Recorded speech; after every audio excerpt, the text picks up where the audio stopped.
Mes parents vraiment voulaient que je fasse des études aussi normales que possible. On a découvert qu'il y avait au collège un professeur d'allemand. Tout le monde nous a certifié que c'est quelqu'un en qui on devait faire confiance. Et il m'a fait faire de l'allemand. Et c'est comme ça que j'ai commencé à faire de l'allemand. C'est parce que le seul professeur de langue de Verneuil-sur-Avre qui aurait pu m'être utile et qui ne soit pas collabo ou enfin suspect était le professeur d'allemand. Ma famille n'était pas, comment dirais-je, évidemment qu'elle était anti-nazie, mais elle n'était pas anti-allemande. On ne disait jamais les Boches, chez moi on disait les Allemands. Ceci dit, en 44, 45, j'avais des vues beaucoup plus simplistes. J'étais devenu farouchement anti-allemand. Pour moi, l'allemand, c'était la langue des nazis. Je considérais que les Allemands avaient une responsabilité collective pour tout ce qui s'était passé pendant la guerre, et en particulier la Shoah.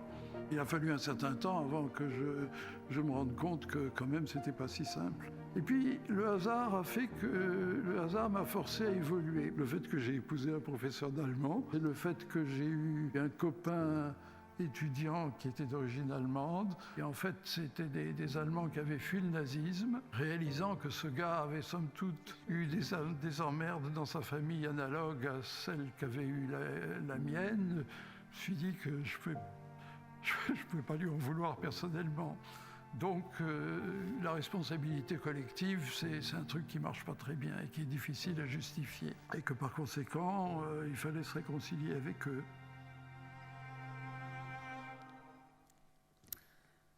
Très beau témoignage qui marque l'importance de la réconciliation, aussi de la mémoire. Et cette mémoire, il est important de la transmettre à la jeunesse. C'est une dimension importante de Normandie pour la paix que les actions dédiées à la jeunesse à travers Normandie pour la paix campus. Tous les ans, depuis une dizaine d'années, des lycéens, des apprentis de Normandie se rendent dans le cadre d'un partenariat avec le Mémorial de la Shoah à Auschwitz-Birkenau. C'est toujours un moment extrêmement émouvant dans le cadre d'un projet pédagogique tout au long de l'année pour pas seulement se souvenir, mais aussi agir en connaissance de cause. Il y a eu tout au long de ces 2 jours de forum des actions très importantes auprès de la jeunesse. Hier, le programme Walk, the Global Walk, sur paix et développement durable, avec plus de 1000 lycéens qui étaient réunis. Et puis, il y a 1h30 à 2h, ici même, dans cette plénière, le prix Liberté de la région Normandie, première édition du prix Liberté qui a été remis à Greta Thunberg. Et puis cette année, on a également innové avec la volonté de s'adresser aux jeunes décideurs, ceux qui vont avoir des rôles importants dans leur pays demain. Nous avons constitué ce programme des jeunes décideurs qui viennent des 5 continents. Ils ont beaucoup travaillé ensemble. Ils sont dans la salle, je vais leur demander de se lever pour qu'on puisse les applaudir. Je ne sais pas où ils sont dans la salle, mais ils peuvent se lever. Ah, ils sont là. Ils sont là-bas, voilà. Et ils ont appris à travailler ensemble, à se connaître, et c'est aussi ça, la communauté Normandie pour la paix, c'est eux l'avenir, et c'est eux qui doivent être sensibilisés à ces enjeux essentiels de paix, de stabilité et de liberté. Il est vrai que ces jeunes leaders sont aussi appelés à être les acteurs d'une paix durable, chacun dans leur pays. C'est le thème de cette 3e grande conférence. Après les acteurs et les chemins de la paix, le temps est venu de réfléchir sur les tenants et les aboutissants de ce que doit être une paix durable. Pour animer cette conférence, nous avons la chance d'avoir un journaliste du magazine L'Express. Accueillons Christian Macarian.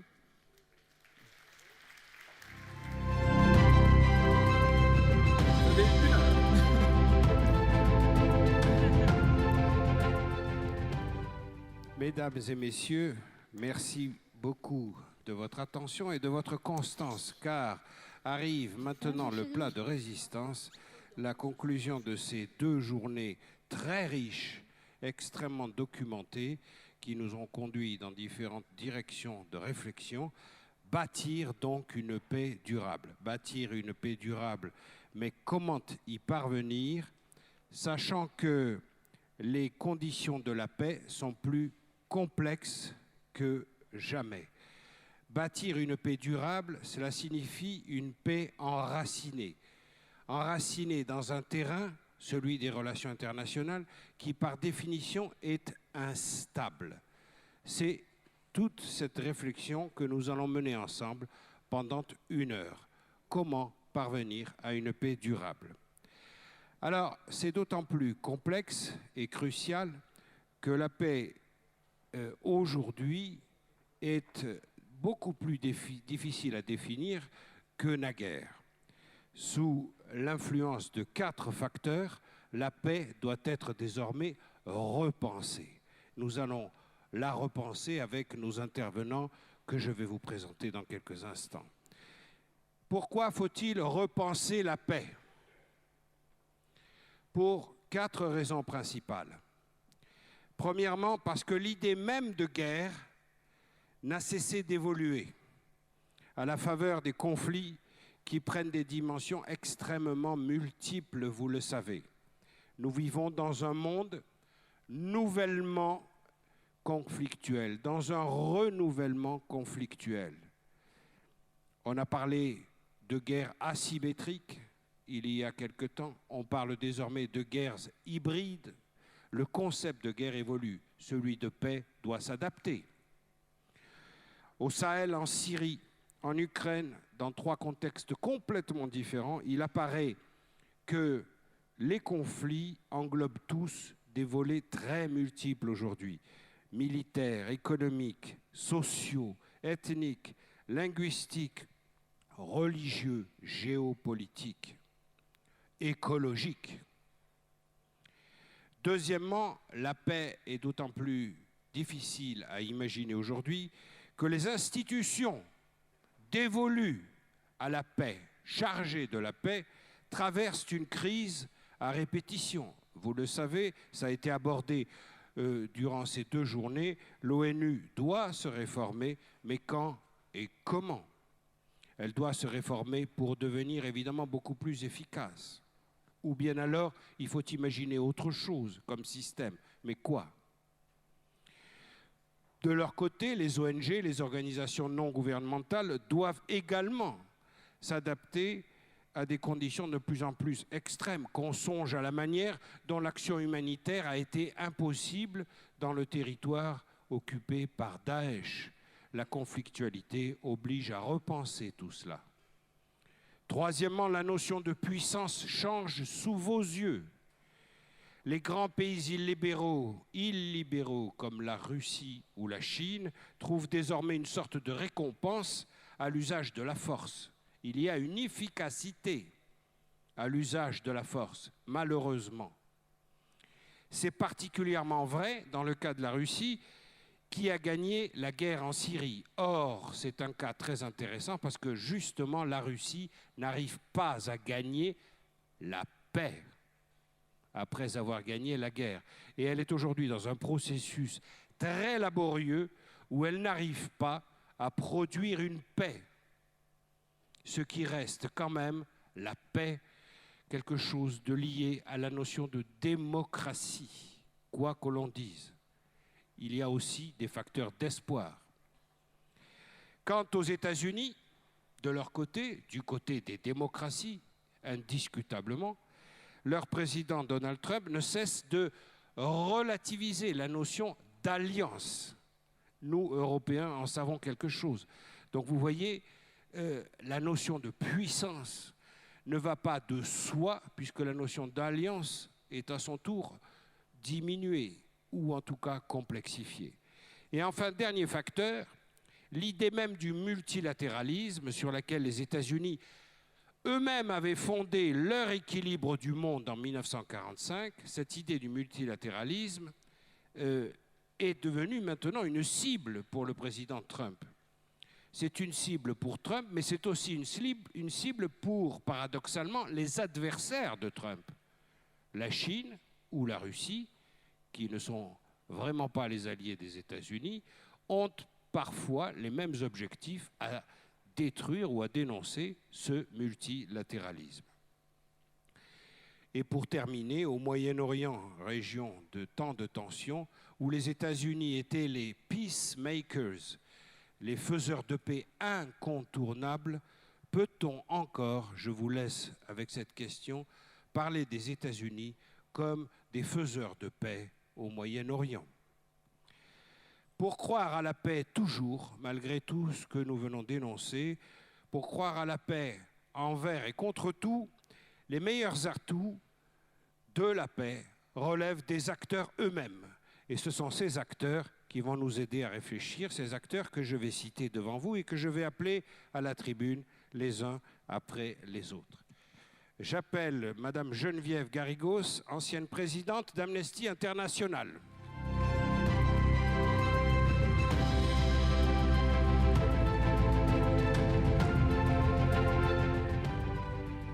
J'appelle Madame Justine Koulidiati-Kellem, présidente du groupe d'action pour la promotion, l'éducation et la formation de la femme, coordinatrice régionale de la plateforme des femmes du G5 Sahel et qui est membre de Leaders pour la paix.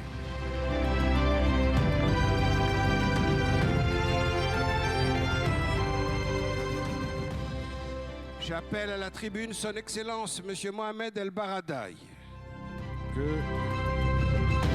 l'on ne présente pas, mais qui a été directeur de l'Agence internationale de l'énergie atomique. Welcome, sir. Et enfin, j'appelle deux messieurs importants également. J'appelle à la tribune monsieur Jean-Marie Guénaud, membre du Conseil consultatif de haut niveau pour la médiation de l'ONU. Monsieur Guénaud, je vous en prie. Monsieur Guénaud a été vice-secrétaire général adjoint du Quai d'Orsay et c'est la raison pour laquelle, entre autres, il est ici présent dans ce panel. Il a eu la haute main sur les casques bleus puisqu'il était chargé des missions de maintien de la paix. Il n'a pas l'air comme ça, mais il a quelque chose d'un général. Le général Guénaud, général des casques bleus. Rassurez-vous, c'est un civil et un homme profondément diplomate. Et enfin, Jean-Hervé Lorenzi, économiste très renommé, président du Cercle des économistes, qu'on applaudit, et qui nous donnera la quote-part de l'économie dans ce processus de paix durable. Alors, sans parler davantage, nous allons passer la parole tout de suite à Justine Koulidiati-Kellem, puisque je parlais des actions humaines, des énergies individuelles, des faiseurs de paix. Et dans le cadre du G5 Sahel, vous avez une mission de résilience particulière, car, il faut le rappeler, la majorité de la population de ces pays étant composée de femmes, il est très difficile d'imaginer la paix sans les femmes, n'est-ce pas ?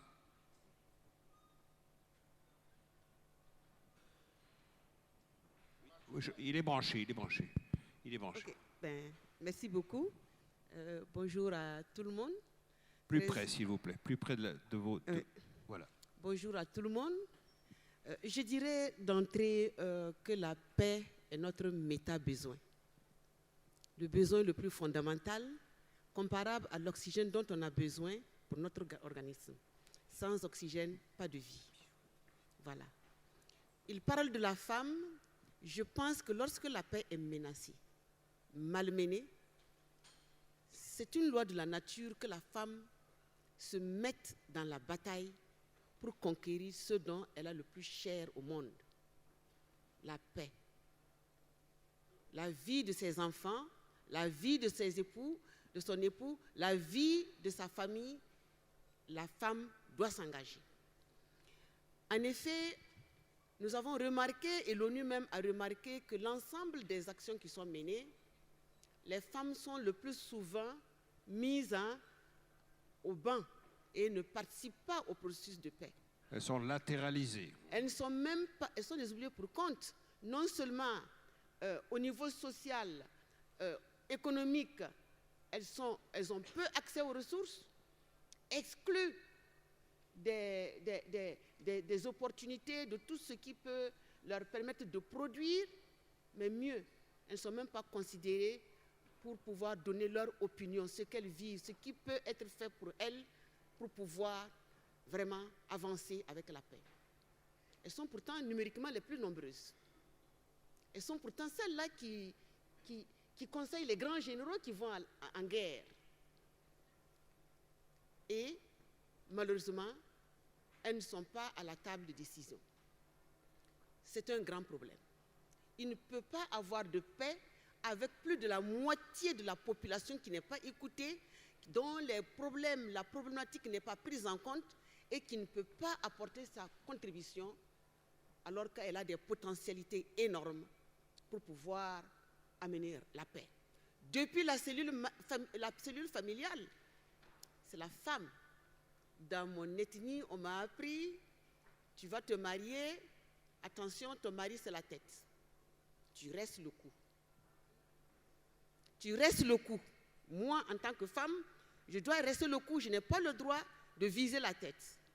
Mais en réalité, on te dit de réfléchir avant de rejoindre ta famille, on te dit qu'est-ce que cela veut dire.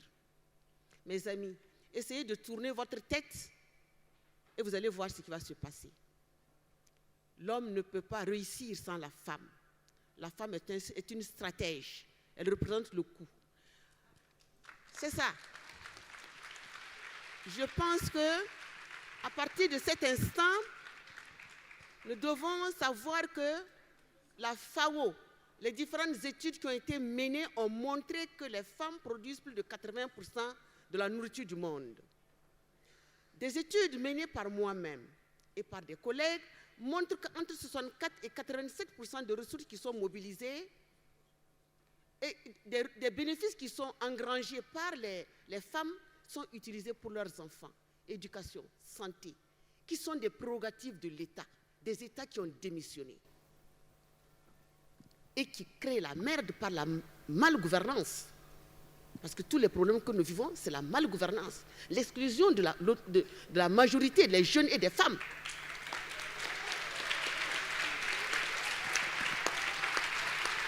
On n'a pas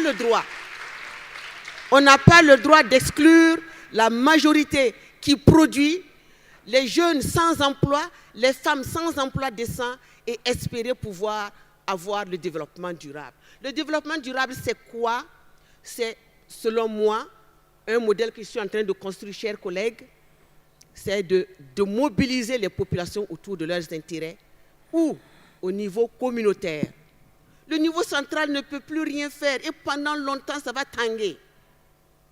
Et au niveau communautaire, je pense qu'il faut aider les communautés avec des organisations sérieuses de femmes par des petites, moyennes et industries et entreprises qui vont augmenter leurs revenus pour leur permettre de mieux prendre en charge leur famille et retenir les enfants pour qu'ils ne tombent pas dans les bras des extrémistes violents, des radicalistes, mais aussi que dans ces pépinières où on va les former et leur donner des entreprises, ce soit des lieux privilégiés pour développer les normes, les valeurs consensuelles, je dis bien consensuelles, sur lesquelles tout peuple doit avancer, sans lesquelles on ne peut pas s'en sortir.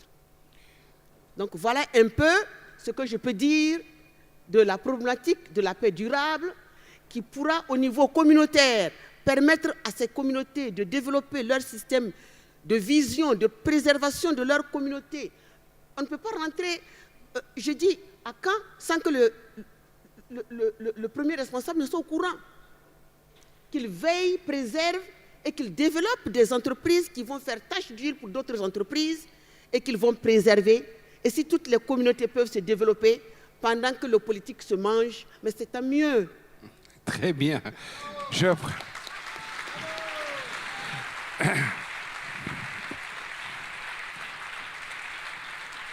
Justine, je prends le risque de l'impopularité en vous interrompant pour rappeler à tous nos intervenants que vous disposez chacun de 5 minutes, mais 5 minutes aussi denses. Messieurs, il va falloir suivre le bal. Il ne va pas être facile. Vous aurez peut-être moins de fans dans la salle. Nous allons voir. Monsieur El Baradei, c'est vers vous que je me tourne. Vous qui avez une pratique très profonde des conflits les plus tendus, puisque à la tête de l'AIEA, vous avez eu à gérer des tensions extrêmes et des dossiers particulièrement compliqués. Selon vous, et je rappelle que nous avons tous 5 minutes pour nous exprimer, pardon de cette discourtoisie, mais elle permet de respecter une courtoisie générale qui est de limiter notre débat à 1 heure. Mais vous qui avez cette expérience tout à fait exceptionnelle, quel facteur, au nom de votre expérience alors vraiment très personnelle, quel facteur faut-il à votre avis privilégier pour aboutir à une paix durable, sustainable peace?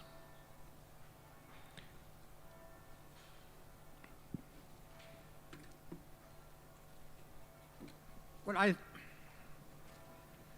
think we are jumping the gun in many ways. Could you just speak closer to the microphone, please? Okay. That's perfect. Yeah. Thank you. I think we are jumping the gun in many ways, talking about how to sustain peace.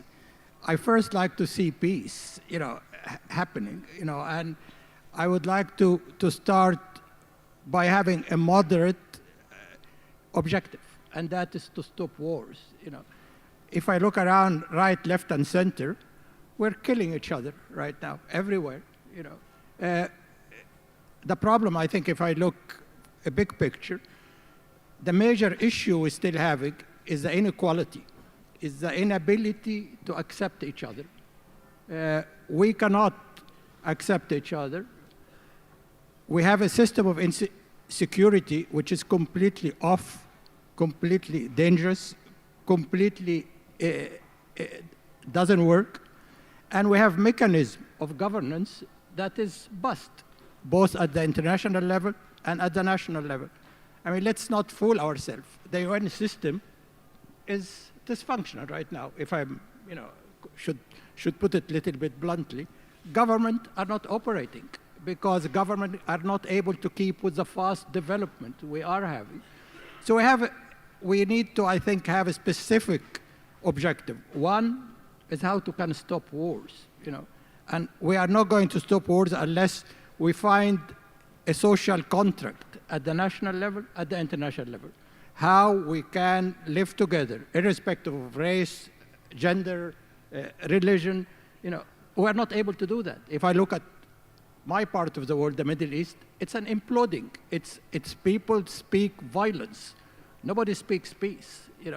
If we look at Iran, if we look at North Korea, if I look at Iraq before, we think that power, is the way to do it. What we are missing in all this is what I call it human dignity. Human dignity, that's to me is peace. Everyone is entitled to feel the dignity. If, as Roosevelt will define it in simple way, the basic freedom. Freedom from fear, freedom of expression, freedom from want, and freedom of belief. How many people are having that? We have still 2 billion people live under the poverty level. We have 1 out of 9 people goes to bed hungry every day. I mean, these are horrible statistics, but I don't want to go into statistics. So I think we need to be more pragmatic. We need not rather to talk about to sustain peace, but go to the basics. Go to how we can have a new paradigm. The one that developed after the Second World War is out of fashion, is not able to cope. So we have a major issue on our hand, but we need to have a specific objective, how we go 1, 2, 3. And to me, first of it, feed everybody, economic and social rights, and then maybe we move eventually into the political and civil rights. Right now, most of the people, at least half of the people, don't have either the economic rights or the political and civil rights. First, feeding everybody.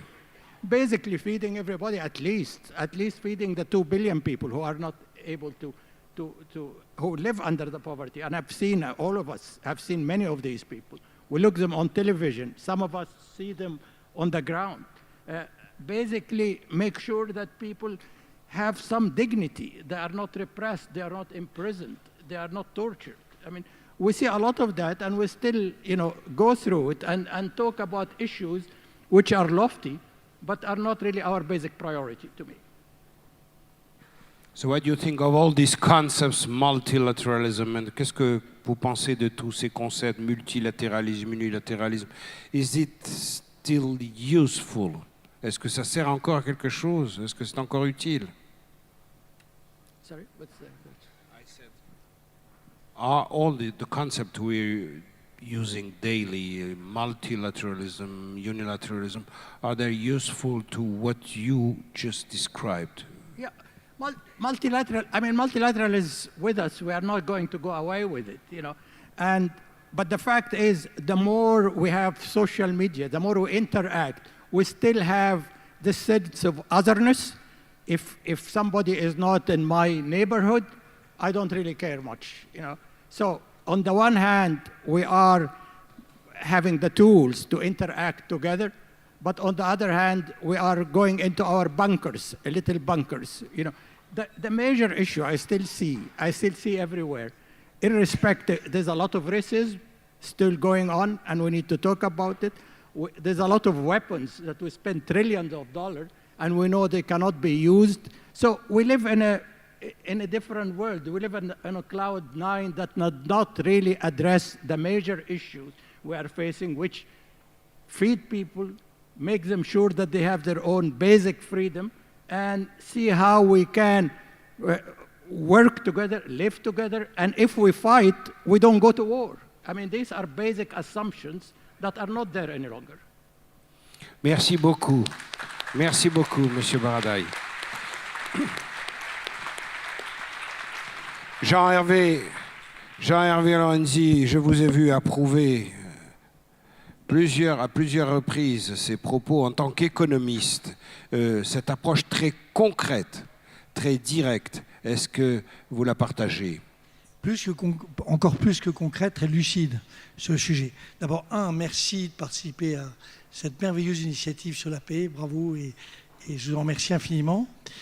Je suis un peu désolé d'avoir un regard qui est peut-être moins optimiste que l'intitulé de la session. Je vais aller très rapidement, mais pour vous n'allez pas briser nos rêves tout de même. Je briserai... les illusions. Non. Je ne sais pas si ce sont vos rêves, mais vos illusions sûrement. Oui, je les connais. Je crois d'abord que, il se trouve qu'il y a 3-4 années, j'avais écrit un livre qui s'appelait « Un monde de violence, A Violent World ». I wrote a book. Et je trouvais à l'époque qu'on voyait apparaître un peu partout, on avait même calculé des chiffres qui montraient qu'il y avait cette espèce de développement de la violence au niveau mondial qui était très significative. Et je prends juste quelques sentiments très, très inquiétants sur le fait que les termes qu'on emploie dans le langage politique mondial aujourd'hui sont ceux de guerre, enfin on le retrouve un peu partout. La croissance économique, sans arrêt. Guerre économique. Moi je suis économiste, le reste je ne connais pas. Et l'économie un peu.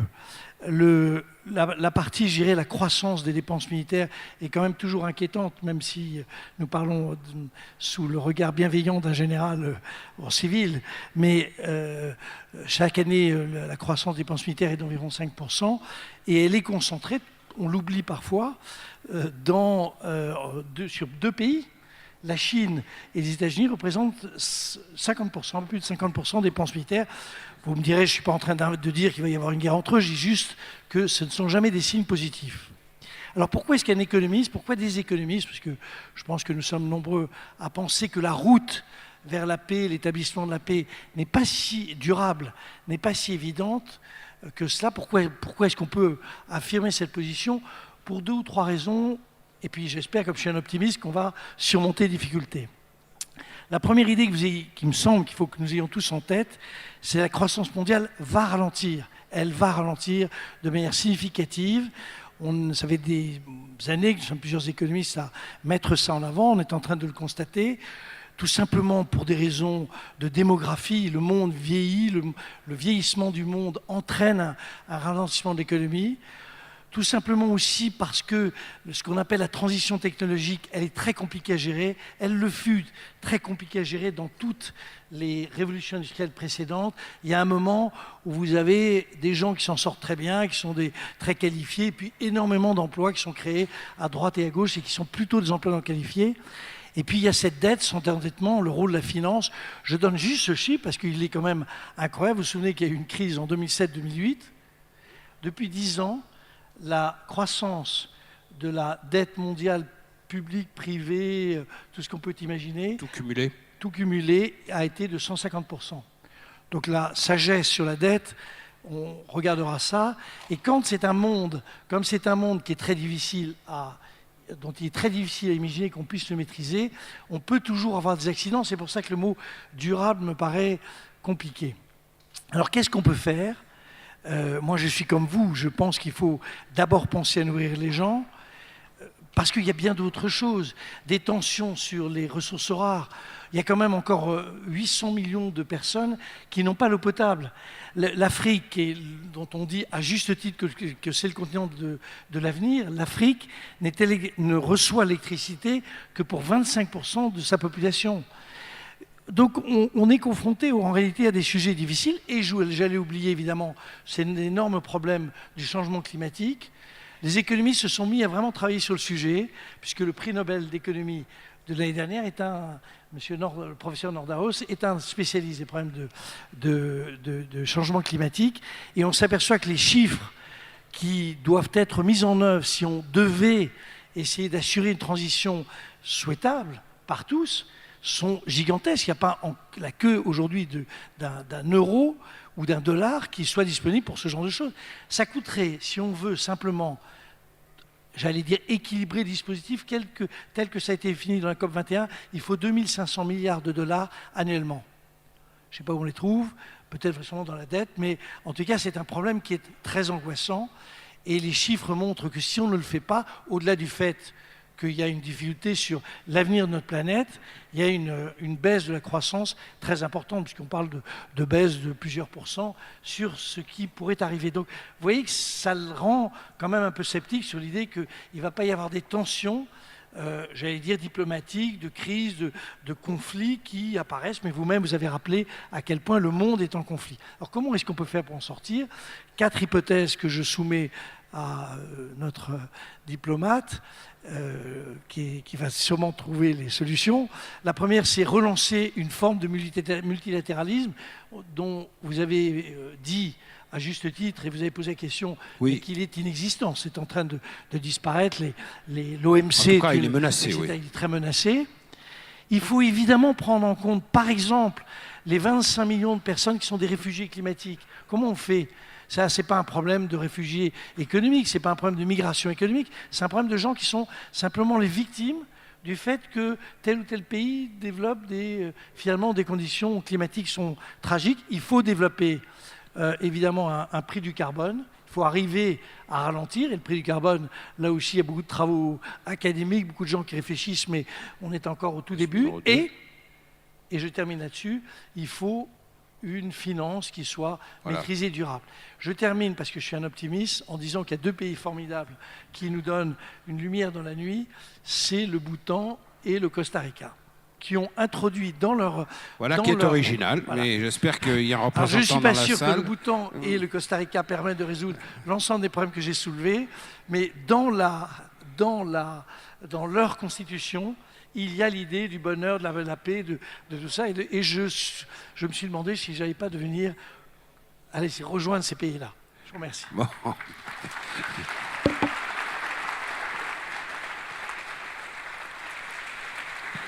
Si vous ne craignez pas l'altitude, choisissez le Bhoutan. Moi, j'aime bien le Costa Rica. Ah, alors, ce sera le Costa Rica. Je crois qu'il faut poursuivre notre panel parce que nous sommes en train d'enrichir et d'élargir la discussion et de poser les bases, mesdames et messieurs, d'un débat que nous tiendrons tout à l'heure, je crois, très, très riche. Geneviève Garrigos, je me tourne vers vous et je vous tends le micro. En tant qu'ancienne présidente d'Amnesty International, M. Baradei vient de parler de dignité humaine. Justine a parlé également de tous les exclus de la croissance et du progrès. Et Jean-Hervé Lorenzi vient de dire à quel point il y a encore des efforts à faire. Vous, forte de votre expérience à la tête d'Amnesty International et de ce que vous avez poursuivi ensuite, parce que vous n'êtes pas du tout retiré de l'action humanitaire, quel est votre constat pour essayer de nous orienter vers cette idée de paix durable ? Merci beaucoup pour cette invitation et de m'exprimer ici aujourd'hui. Et effectivement, la première chose que je voudrais dire, c'est que quand on construit la paix, souvent on la voit avec un axe géopolitique, géostratégique, la fin des armes, etc. Et on pense rarement aux humains et ce qu'ils vont devenir.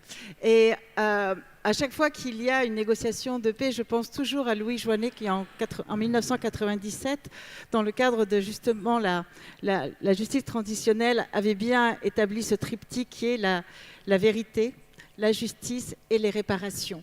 Et on le voit, on l'a encore vu il y a quelques mois, c'était en 2017, pardon, en République centrafricaine, quand il y a eu les accords de paix. D'abord, il y avait une commission et il était clair que les personnes ne voulaient pas que la justice, qu'il y ait impunité, que ceux qui avaient commis des crimes les plus graves d'un côté et de l'autre ne puissent à bénéficier d'impunité.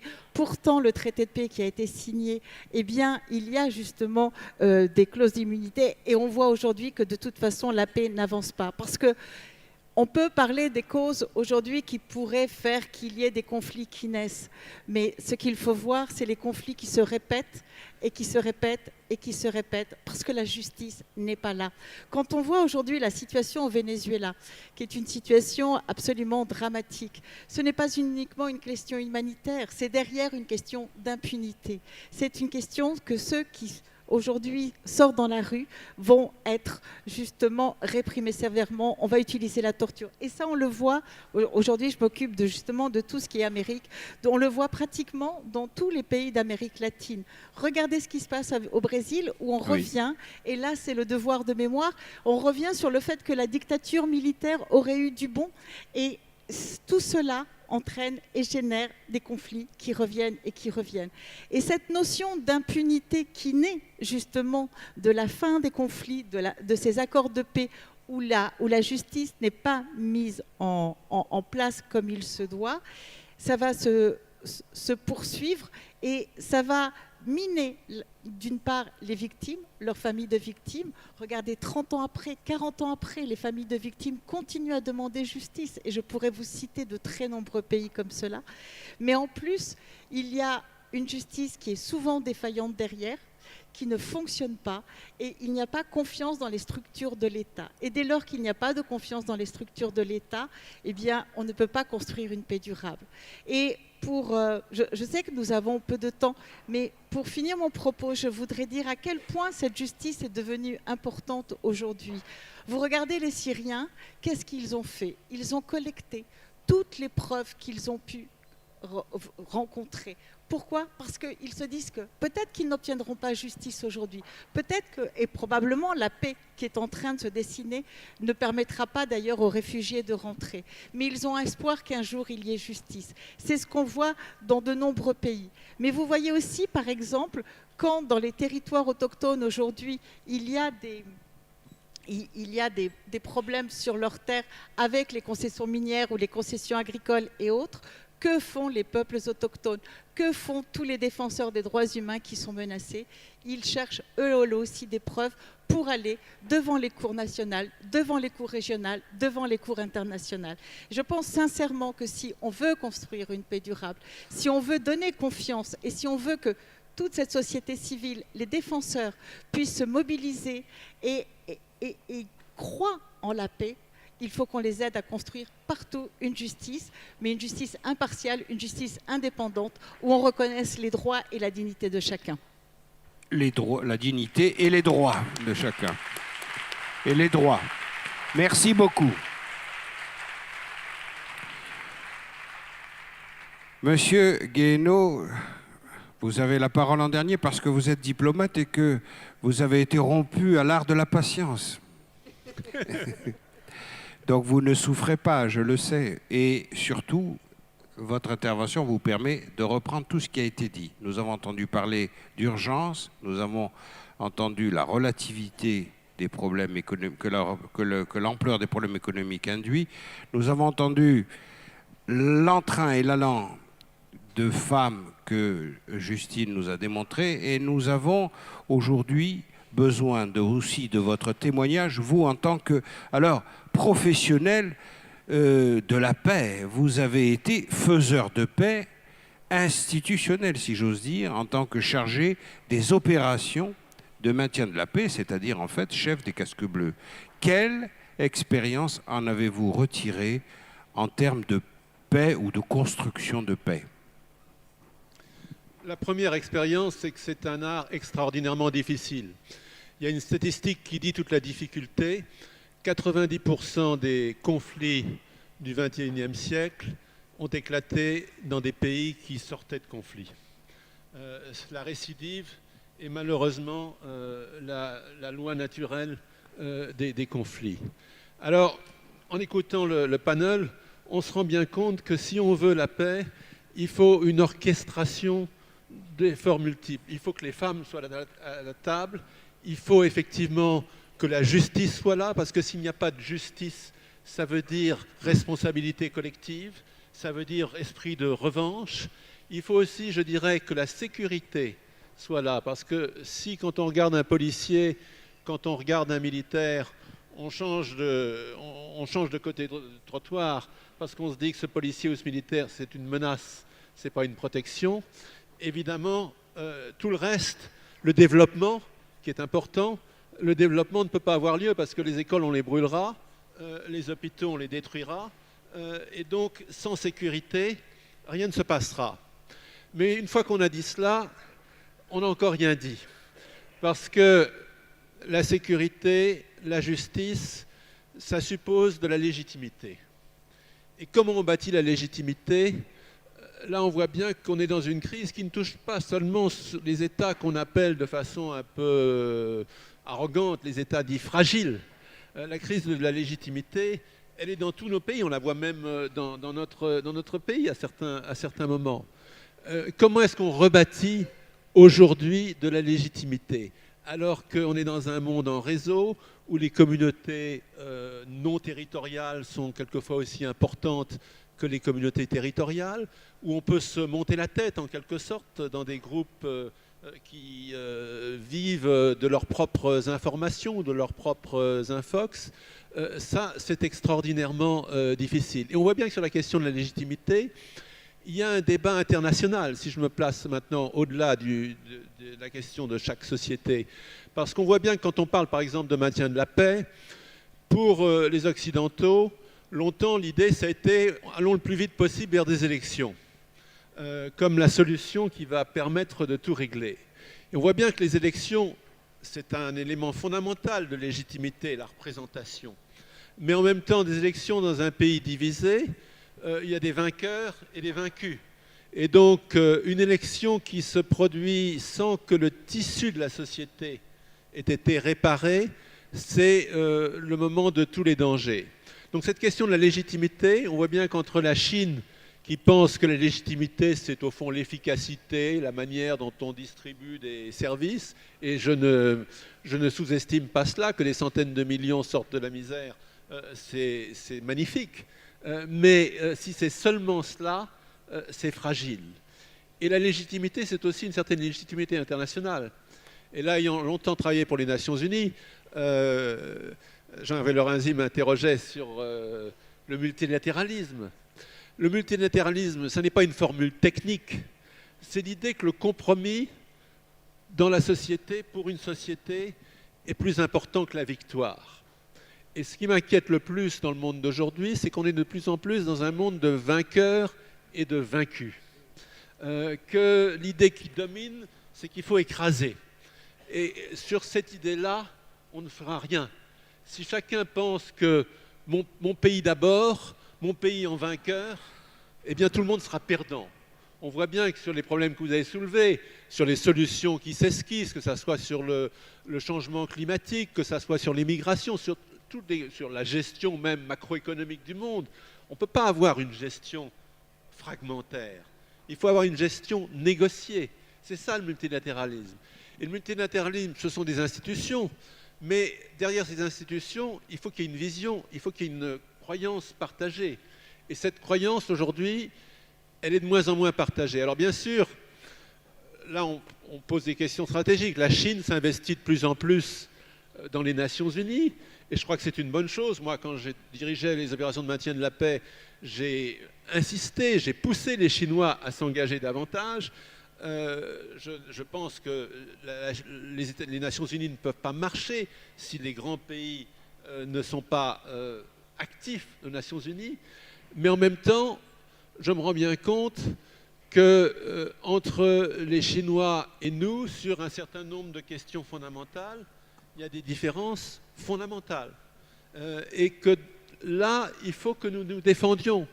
Et j'habite en dehors d'Europe.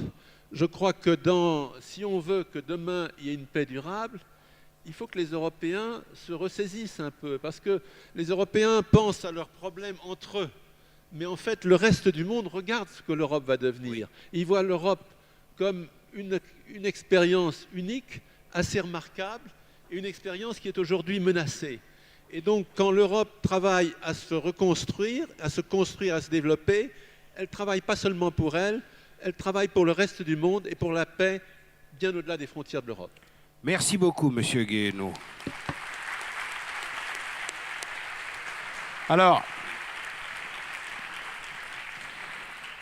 je voudrais qu'on rebondisse sur ce que vous venez de dire, avec tout de même une question que beaucoup de gens se posent et qui est un peu provocatrice à votre endroit, et je m'en excuse par avance, mais tout de même, ce que l'on appelait, le général de Gaulle en tout cas, le machin, et puis toutes ces institutions internationales, brillent aussi par leur absence de résultats. Je n'ai pas dit inefficacité, j'ai dit absence de résultats. Donc il faut quand même comprendre les opinions publiques qui estiment que l'ONU, on se pose vraiment beaucoup de questions sur ses réalisations concrètes, que je me tourne vers Jean-Hervé Lorenzi, le G7 et le G20, est-ce qu'il en est sorti vraiment une décision concrète?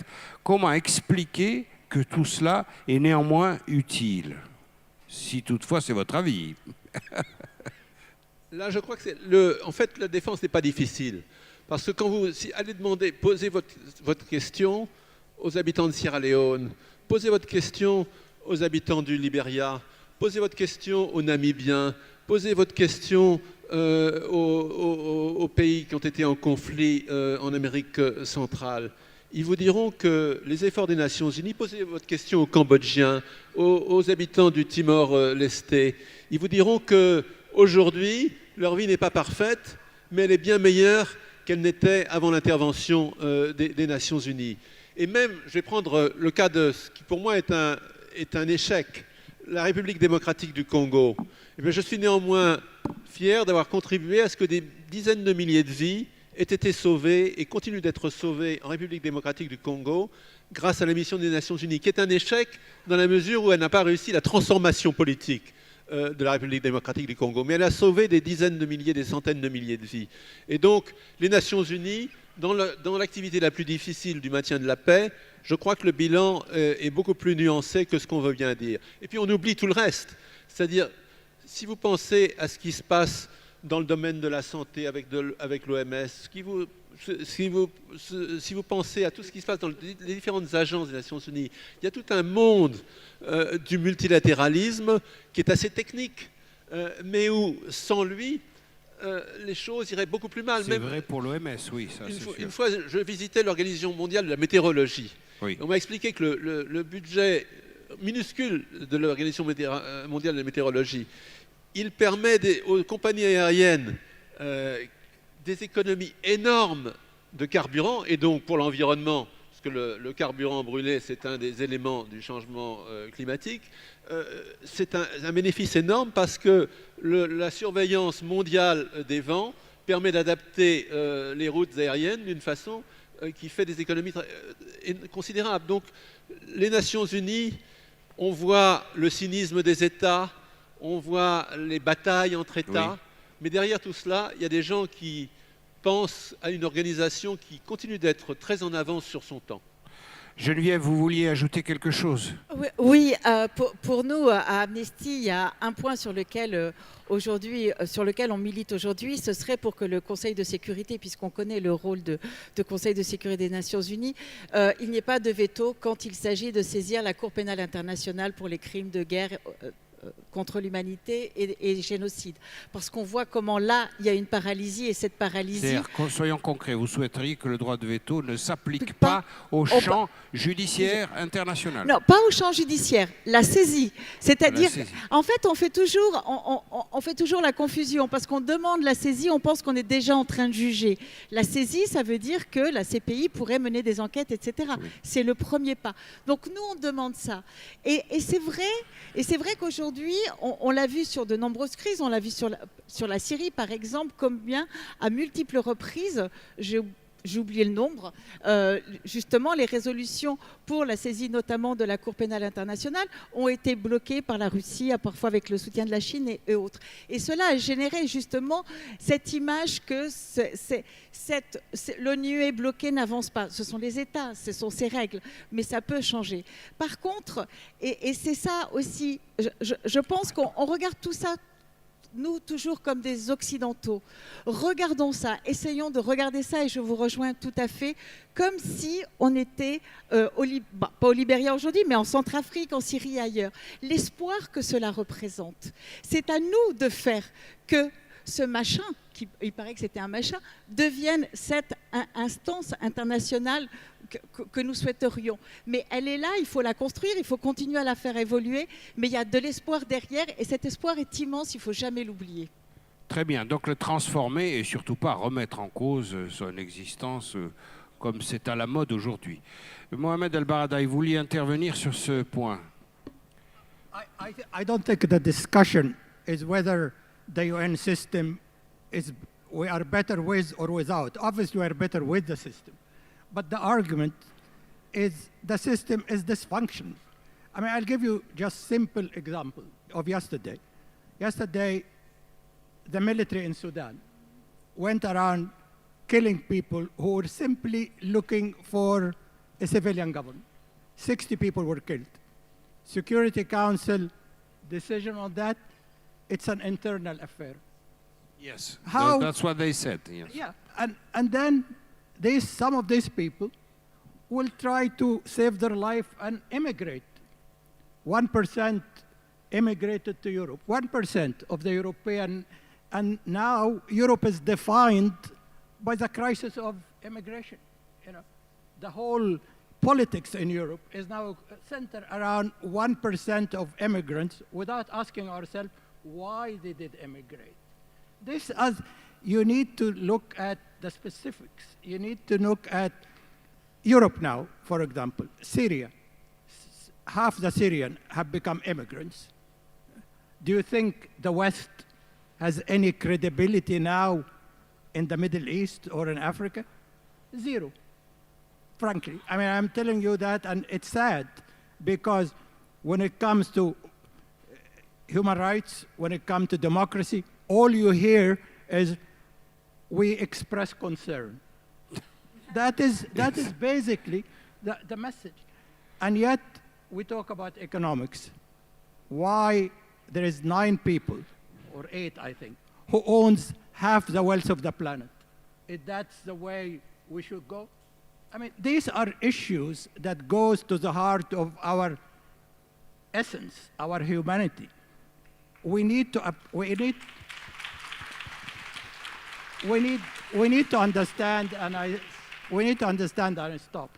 We have a paradigm, we have a structure. After the Second World War, it's becoming dysfunctional. We lost our compass. We don't even know whether we want a bigger Europe or a small Brexit or a Scotland. We don't even know how we want to live together. So before we talk to multilateralism, we need to accept each other at the national level. And we're not even there yet. In fact, we are regressing. You know, if you have a minority right now, it's subject to, in many parts of the world, it's subject to all sorts of discrimination. They can't live together. Equity is not there. So justice, for many people, I mean, I'm a lawyer, justice is wonderful, but justice is a luxury right now. There is an inherent justice if we are not feeding everybody. Before we even talk about, talking that going to the court, unless I feed everybody, unless I make sure that people are not tortured, there is the built-in inherent justice which you are papering over.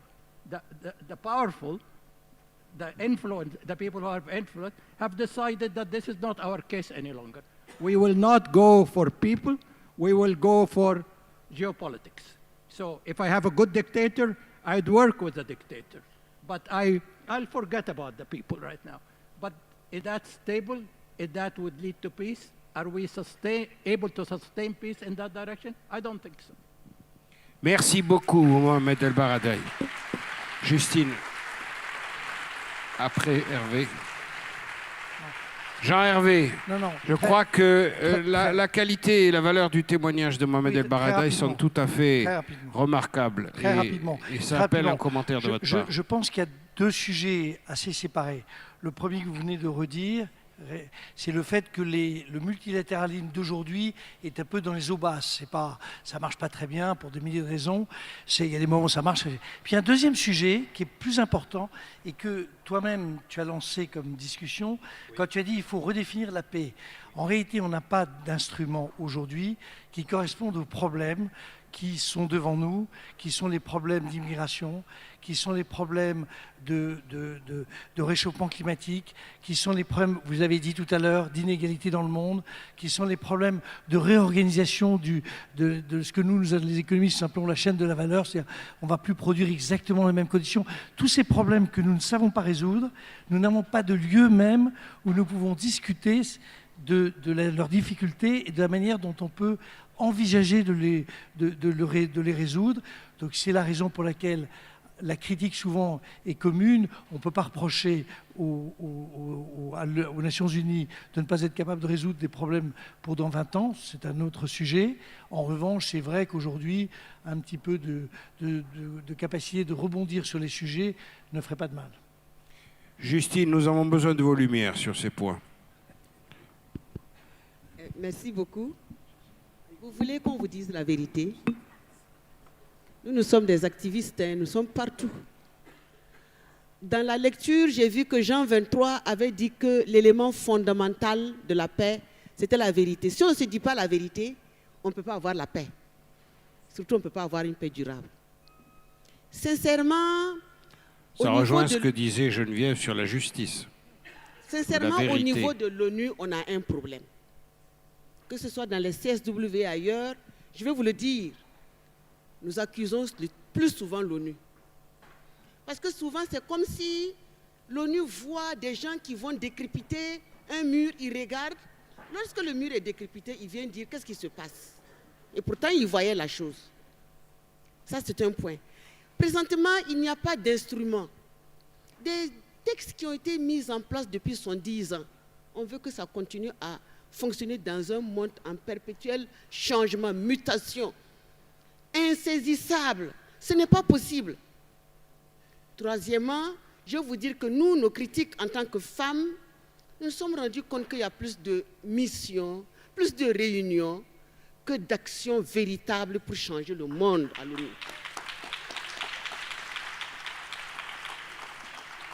Si vous êtes d'accord, je ne sais pas, le président du conseil, je ne sais pas quelle est la taille de votre caisse, mais sincèrement, je pense qu'il faut qu'ici même, nous décidons que la Normandie, nous allons mettre en place un plan, pas plan Marshall, Marshall est mort, un plan Normandie pour la paix dans le monde.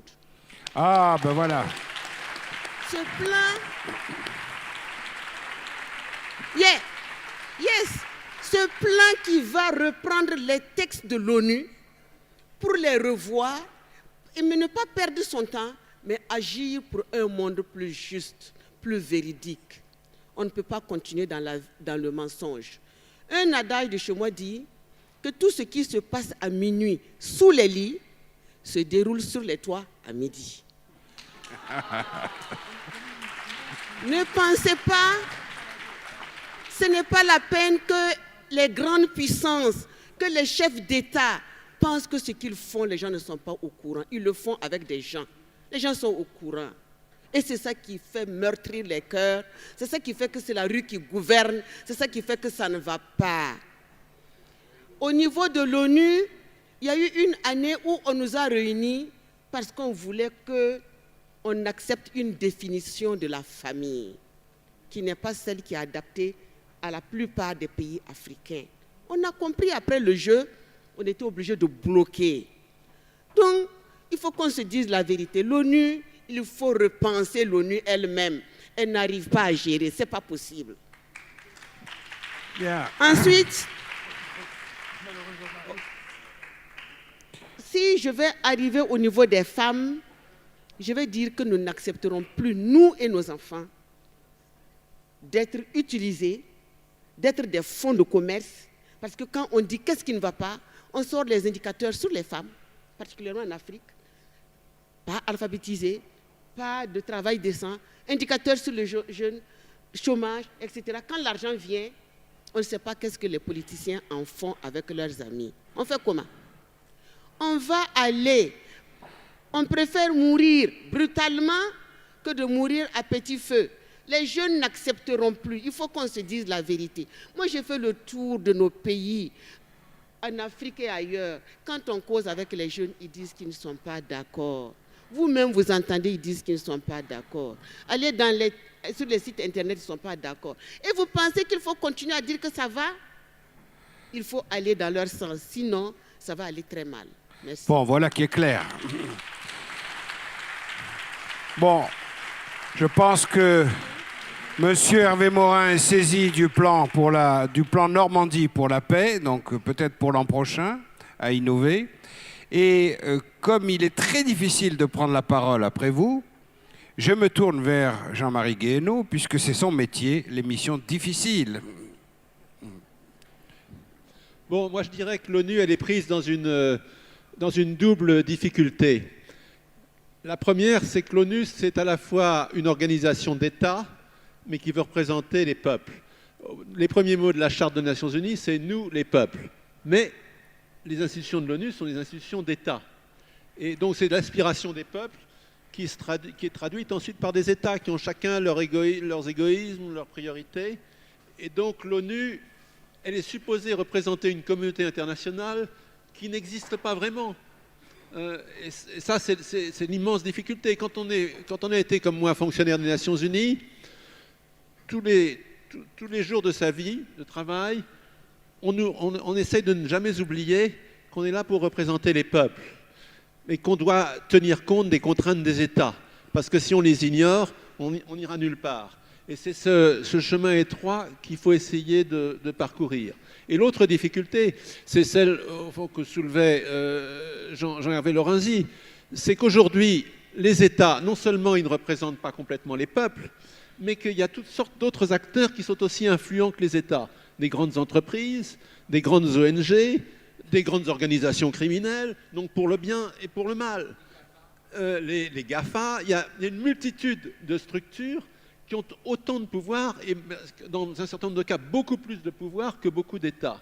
Et que nous n'avons pas d'institutions qui mettent ensemble les États, les institutions non gouvernementales, d'une façon efficace et qui donnent la voix au peuple. Et donc, le travail de l'ONU, c'est de maintenir cette flamme, d'avancer avec des pas qui seront toujours de trop petits pas. Parce que, encore une fois, on est devant un dilemme, parce que si demain, on essaye d'être contre les États, eh bien, les États qui vous financent, qui vous font exister, qui vous donnent une part essentielle de votre légitimité, vont vous étrangler. L'ONU n'est pas une grande ONG. Donc l'ONU est obligée de tenir compte des États, et ça l'aide dans un certain nombre de cas. Mais en même temps, elle doit penser à ceux qu'elle doit servir, c'est-à-dire les peuples. C'est-à-dire, je pense au nom d'une magnifique petite ONG de la République démocratique du Congo qui s'appelle la Voix des Sans-Voix. Tout est dit. L'ONU, ça doit aussi être la voix des sans-voix. Et je sais que ce n'est pas facile, et je sais qu'il y a une immense frustration, parce que souvent, on a l'impression que l'ONU, et moi je ne travaille plus à l'ONU, mais quand on parle de l'ONU, je ne peux pas m'empêcher de la défendre. Je sais bien que l'ONU, par rapport à ce qu'on attend d'elle, ce qu'elle donne est infiniment moins que ce qu'on attend. Mais c'est son honneur de ne jamais oublier qu'elle doit, malgré tout, contre vents et marées, faire avancer les choses. Et elle les fait avancer dans un certain nombre de cas, mais certainement pas à la vitesse et avec l'ambition que nous avons tous.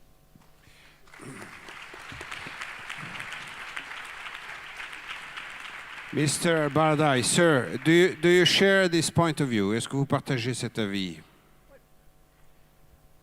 As I mentioned, I mean, if we didn't have the UN, we would have invented it. There's no question about that. So it is there. But the question is the UN effective, relevant today, as it was when the idea was in 1945? The obvious answer is no. I mean, Jean-Marie knows that his whole peacekeeping budget is what? 1% of the entire what we spent on armament, I believe. You know, less than 1%. Well, le budget des opérations de maintien de la paix aujourd'hui, ça va être de l'ordre de 8 milliards de dollars. Ouais. Donc évidemment, par rapport aux dépenses militaires, c'est rien du tout. Ce qui est miraculeux, c'est qu'avec 8 milliards, on en fasse autant en réalité. $8 billion. We spend $1 trillion on armament every year. $1 trillion. So what we spent on peacekeeping, the entire peacekeeping, is less than 0.5%. And I know Guterres and before that Kofi Annan and everybody going around begging for money, for peanut money, for refugees, for peacekeeping. This is the situation I'm talking about. Nobody questioned the UN is needed, but the UN need to be completely reformed. It's paralyzed right now, particularly in the area of peacekeeping. When you talk about the Security Council, I frankly, and I have to say that, when I see that the Security Council is going to meet tomorrow, I don't even watch or listen. I know the outcome. I know in advance the outcome when in maybe 10% they will agree on some, you know, half measure. 90% it will be blocked. Who is to benefit from that? You know, and nobody is benefiting. Nobody. But we don't want to look into the major issues we are facing. We touch around the edges. We don't want to acknowledge that nuclear weapon, for example, is irrelevant. And yet we spend billions and billions for the next 20 years that we are developing even autonomous weapons for now to kill us automatically. You know, we are spending very little on development. We are taking very little care of global human rights, as we call it. So these are the issues. If we talk about peace, we need to know what are the ingredients of peace. An ingredient of peace, for me, 1, 2, 3, is a human being. Bravo, bravo, Monsieur Baradai. Voilà une définition claire. Jean-Hervé Lorenzi, une question. Comment redéfinir la paix aujourd'hui, à l'heure où on voit des multinationales, où les GAFA avoir une puissance? Monsieur Guéhenno vient de parler de l'obligatoire relativisation de la force des États, qui sont des acteurs néanmoins incontournables et inévitables. Comment repenser ce monde à l'heure où Google, par exemple, a la puissance de beaucoup plus de puissance que de nombreux États dans le monde? Nos démocraties sont confrontées désormais aujourd'hui avec deux types de nouveaux acteurs. Les ONG, pour le meilleur, c'est une bonne nouvelle, même si on peut toujours penser qu'ils doivent être... Mais c'est très très important que les ONG existent. Et puis, pour le pire, la mise en pression de sociétés qui, aujourd'hui, se considèrent comme étant propriétaires de notre avenir. En réalité, c'est plus le mot de paix qu'il faut employer, c'est le mot de liberté. Et si nous ne réagissons pas dans les 10 ans ou 20 ans qui viennent, ce ne sera pas ma génération, je regarderai ça de loin, vraisemblablement, mais si nous ne sommes pas capables, ici et ailleurs, de réagir sur le pouvoir que ces entreprises sont en train de prendre, ce sera non pas la paix qui sera mise en danger, elle le sera peut-être ou également, mais ce sera fondamentalement nos libertés, et je veux dire ce qui est notre conception de nos propres vies. Donc c'est un danger absolument géant, et je ne vais pas suggérer au président de la région de lancer, d'élargir la notion de paix et de mettre la notion de liberté, mais je trouve que c'est en réalité au moins aussi important. Merci beaucoup. Geneviève Garrigos, je me tourne vers vous pour la dernière intervention de ce passionnant débat. Oui, De fait, justement pour rebondir, ce que l'on constate aujourd'hui est de mon point de vue, c'est peut-être un point de vue personnel, mais je sais que chez Amnesty International, il est largement partagé. Ce qui nous menace aujourd'hui particulièrement, ce sont ce qu'on appelle aujourd'hui l'autoritarisme qui apparaît de plus en plus dans les États. Pourquoi? Parce que sans les libertés, on ne dénonce pas. Sans les libertés, on ne peut pas faire avancer. Sans les libertés, on ne dénonce pas. Et derrière, je parlais de la justice. Et des organisations, justement, comme la mienne, sont nées de cette nécessité entre la question du droit international et les États qui sont censés l'appliquer alors que souvent ils sont contre ce droit international. Eh bien nous, on est un peu une courroie, un peu un versant des Nations Unies, mais avec une liberté de parole, avec une indépendance, une impartialité totale. On n'est pas tenu par les États justement pour mener ce combat. Et personnellement, je pense là aussi que, vous savez, moi j'ai beaucoup entendu ces dernières années, on a parlé de la Chine qui était non interventionniste, mais si elle est non interventionniste, c'est parce qu'elle ne veut pas non plus qu'on intervienne chez elle. Et on le voit de plus en plus dans les États. C'est extraordinaire, tous ces États qui finalement refusent d'intervenir chez les autres parce qu'ils ont peur qu'on vienne chez eux. Et puis il y a tous les autres États qui sont plus démocratiques et qui, eux, disent « oui, mais la démocratie, ça doit être pour notre intérêt ». On connaît le America First de Trump, mais il n'était pas le premier et il ne sera pas le dernier à le présenter. Et ce que, moi, si j'ai un message à donner aujourd'hui, c'est qu'on peut continuer à penser France First, EU First, etc. D'accord? Mais on n'est pas tout seul. La planète, c'est l'humanité. Et le jour où les États comprendront que si c'est l'humanité first, ce sera mon pays first, parce qu'il y aura la paix, parce qu'on sera tous ensemble, à ce moment-là, on pourra avancer. Avant, ce ne sera pas possible. Merci beaucoup.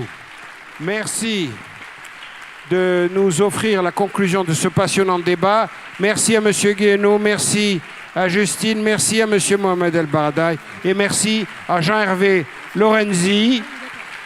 Nous n'avons pas profondément fait avancer la cause de la paix, mais nous avons fait avancer la réflexion.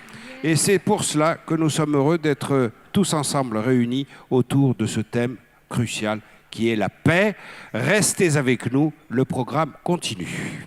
Merci beaucoup, cher Christian Macarion. Merci à tous les intervenants de ce très beau débat. Merci beaucoup. Vous restez avec nous et nous allons poursuivre cette séance plénière. Merci beaucoup. Mesdames et messieurs, nous venons de vivre 2 journées absolument intenses avec des plénières de haut vol au casting 4 étoiles, à l'image de nos 4 prix Nobel de la paix.